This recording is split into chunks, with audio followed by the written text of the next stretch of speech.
avait commencé à faire sur les végétaux. C'est pour ça qu'on a commencé à revoir les besoins des végétaux, de quoi ils se nourrissaient, etc. Je vous ai donné du coup la formule de la photosynthèse. CO2 plus eau en présence de lumière, ça va donner O2 plus sucre. Vérifiez dans votre cahier que vous avez bien ça.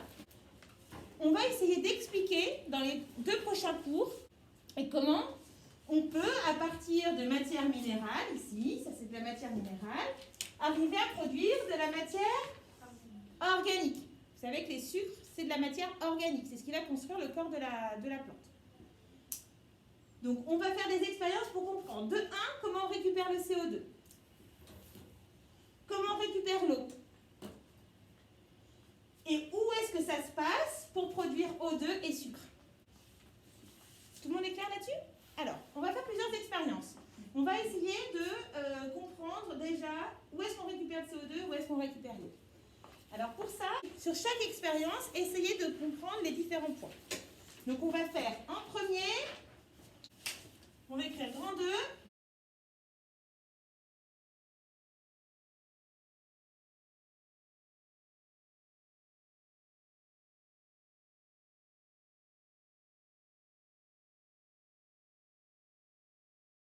Donc je voudrais que vous lisiez et que vous essayiez de comprendre sur cette partie-là, sur toute cette partie-là, que vous essayez de comprendre ce qu'on a essayé de vous expliquer. Moi, pendant ce temps-là, je vais vous préparer l'observation de la feuille de poireau.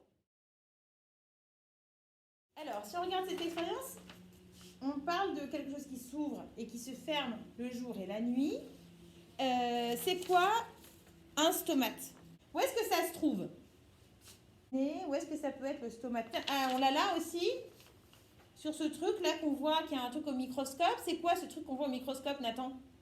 C'est marqué dans le titre qui est juste en dessous. C'est une feuille de maïs. Une feuille de maïs. C'est une coupe transversale. Ça veut dire qu'on a coupé la feuille comme ça. Et on le regarde comme ça. Regarde, Nathan. On regarde comme ça. Et là, il y a des stomates. Alors moi, ce que je vous propose, c'est d'observer ce qu'il y a sur la feuille. Alors, j'ai pris un poireau. J'ai découpé, arraché un petit morceau de ce poireau que j'ai posé. J'ai pris la plus fine couche, l'épiderme, hein, vous vous souvenez, ça s'appelle l'épiderme, que j'ai mis sur la lame.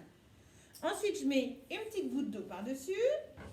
Je pose une lamelle par-dessus. Et je vais observer mon poireau au microscope.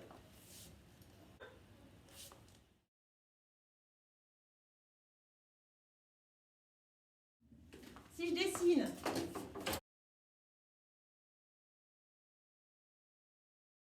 ça va être une cellule de l'épiderme. L'épiderme, c'est la peau. Et là, je vais avoir un stomate. Hein, donc ça, c'est le dessin d'observation de ma couche de poireau. Hein, on a du CO2 dans l'air. À votre avis, s'il y a ces petites cellules qui arrivent à se fermer et s'ouvrir, qui sont sur la feuille, comment la plante fait pour récupérer le CO2? On me dit que le stomate, pendant la nuit, il est fermé, pendant le jour, il est ouvert. Est-ce que c'est logique avec ce que je sais pour récupérer le CO2? On sait qu'on a besoin d'être en présence de lumière. Donc, par rapport à mon expérience de la photosynthèse, où est-ce que c'est prélevé? Si c'est prélevé au niveau de la feuille, ça va rentrer au niveau du stomate pour aller jusqu'aux cellules qui produisent. Ça, si on regarde le graphique qui est là, ce graphique qui est là et qu'on essaye de l'étudier, qu'est-ce qui nous apprend ce graphique? C'est la quantité de CO2 incorporée, ça veut dire qu'on récupère, en fonction de l'ouverture des stomates. Vous vous souvenez, quand on regarde un graphique, on dit en fonction, on dit l'ordonnée en fonction de l'abscisse. Donc là, on a la quantité de CO2 incorporée en fonction de l'ouverture des stomates. Qu'est-ce que ça nous apprend? Plus le stomate est ouvert, plus il y a de CO2 incorporé. plus j'ouvre les stomates, plus je récupère. Et tu pourrais préciser avec les valeurs. Hein? Donc quand tu vas décrire le graphique, on va dire que la quantité augmente en fonction de l'ouverture et on va pouvoir donner les valeurs. C'était la leçon de la dernière fois. Là où il va se servir du CO2, quand est-ce qu'il va produire l'O2? C'est pendant le jour. Quand il y a de la lumière, il va utiliser le CO2. Il va le prendre, il va le prendre. Vous notez sur vos cahiers. Si je me pose la question où est prélevé le CO2, il est récupéré au niveau des feuilles. Donc vous notez cette phrase après ce que vous venez d'écrire. Maintenant, on va faire la deuxième expérience.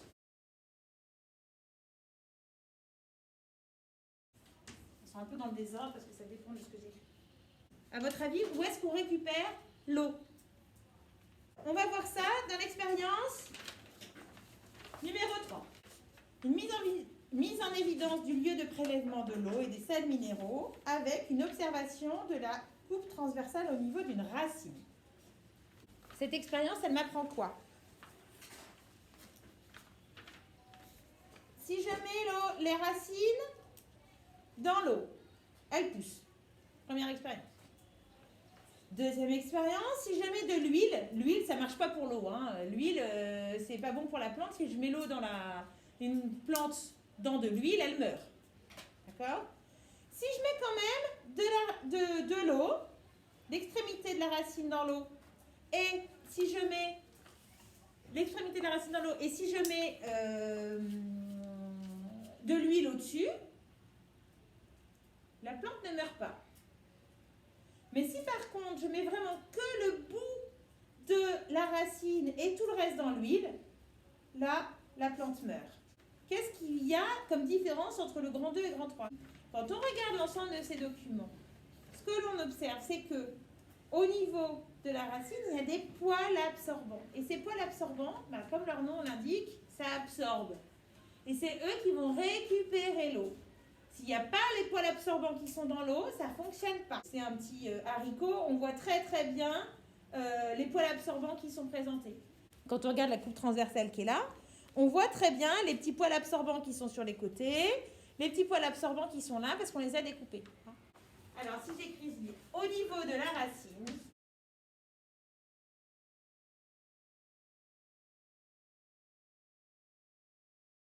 on peut noter en rouge.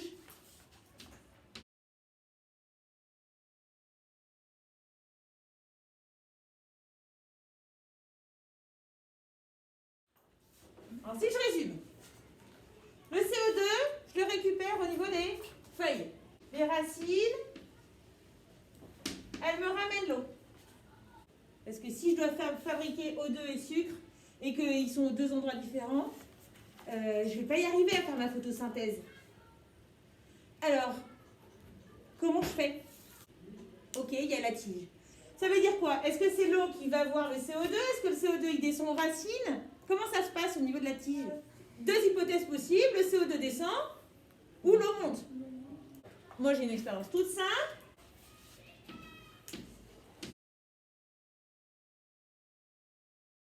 Dans mon expérience, j'ai mis une cartouche d'encre avec du céleri.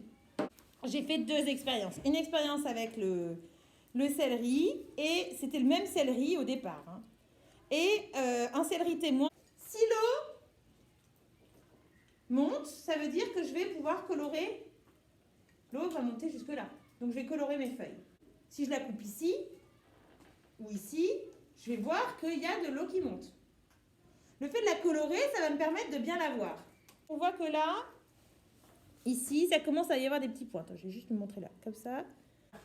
J'ai fait exactement cette expérience-là. On voit ça, donc on a des petits points. Ça veut dire que si je coupe un petit peu plus haut et que je vois du bleu, ça veut dire que ça monte. Je vais les laisser là. Demain, vous regarderez où est-ce qu'on s'en est. Et si les feuilles sont bien vertes, bien bleues, ça veut dire qu'on a gagné. Ça va monter de là aux feuilles et ça va permettre d'avoir les feuilles toutes bleues. Donc, l'expérience montre que l'eau colorée augmente.